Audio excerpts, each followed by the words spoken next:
এই সূরাটি শোনার সাথে সাথেই চারদিক থেকে খুশির খবর আসতে শুরু করবে।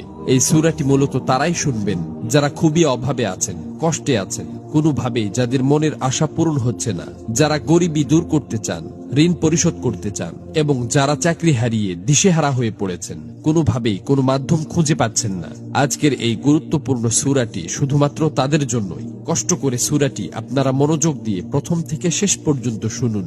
ইনশাআল্লাহ এই সূরাটি শোনার উসিলায় আপনাদের সকল অভাব অনটন গায়েব থেকে দূর হয়ে যাবে, সকল ঋণ পরিশোধের ব্যবস্থা হয়ে যাবে, মনের সকল অপূর্ণ আশা আকাঙ্ক্ষাগুলো পূরণ হয়ে যাবে। আপনি যা চাইবেন সাথে সাথে তাই কবুল হবে ইনশাআল্লাহ। প্রিয় বন্ধুরা, আল্লাহ পাক চাইলে সবকিছুই সম্ভব। এজন্য আল্লাহ তাআলার কোরআন মাজিদের সর্বশ্রেষ্ঠ এই সূরাটি শুনতে শুনতে আপনার মনের সকল নিয়ত, মনোবাসনা ও জীবনের সকল চাওয়াগুলো আল্লাহ তাআলার কাছে মনে মনে দোয়ার মাধ্যমে তুলে ধরবেন। আল্লাহ চান তো মুহূর্তেই আপনার জীবনটা পরিবর্তন হয়ে যাবে। প্রিয় বন্ধুরা, জীবনে তো অনেক প্রচেষ্টাই করেছেন, একবার না হয় কোরআন মাজিদের এই সূরাটির উপর বিশ্বাস রেখে প্রথম থেকে শেষ পর্যন্ত শুনলেন। এই সূরাটি শোনার পর আপনি নিজেই বাধ্য হবেন আমার জন্য দোয়া করতে। এই সূরাটি এখন পর্যন্ত লক্ষ লক্ষ কোটি কোটি মানুষ শুনেছে এবং সকলের ভাগ্য অলৌকিকভাবে পরিবর্তন হয়ে গেছে। আমার কথা বিশ্বাস হচ্ছে না? তাহলে সূরাটি একবার শুনেই দেখুন। এই সূরাটি মূলত কোরআন মাজিদের অন্যতম গুরুত্বপূর্ণ ও পাওয়ারফুল একটি সূরা। সূরাটি এ পর্যন্ত যতজন শুনেছে ততজনের সকল নিয়ত আল্লাহ তাআলা পূরণ করে দিয়েছেন। মনের ইচ্ছা পূরণের জন্য এই সূরাটি সর্বশ্রেষ্ঠ সূরা। আমি শুধু মুখেই বলছি না, সূরাটি শোনার পর আপনারা নিজেরাই প্রমাণ দেখতে পাবেন।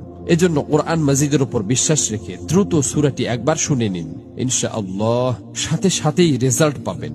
মহান আল্লাহর কাছে দোয়া করি, হে আল্লাহ, যারা যে নিয়তে যে উদ্দেশ্যে এই সূরাটি সম্পূর্ণ শুনেছে এবং শুনবে, আপনি তাদের জীবনের সকল উদ্দেশ্য এবং মনের সকল আশা আকাঙ্ক্ষা গায়েব থেকে পূরণ করে দিন।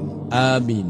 কমেন্ট বক্সে আপনিও আমিন লিখে উন্মুক্ত দোয়ায় শরীক থাকুন, কেননা কে জানে যে কার মুখ থেকে বলা আমিন কখন কবুল হয়ে যায়। তো চলুন সূরাটি শুনে নেওয়া যাক। أعوذ بالله من الشيطان الرجيم. بسم الله الرحمن الرحيم. يا أيها الذين آمنوا أوفوا بالعقود. أحلت لكم بهيمة الأنعام إلا ما يتلى عليكم غير محل الصيد وأنتم حرم. إن الله يحكم ما يريد. يا أيها الذين آمنوا لا تحلوا شعائر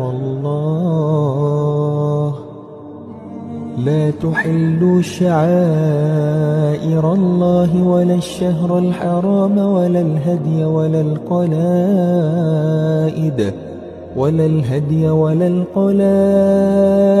ولا آمين البيت الحرام يبتغون فضلا من ربهم ورضوانا.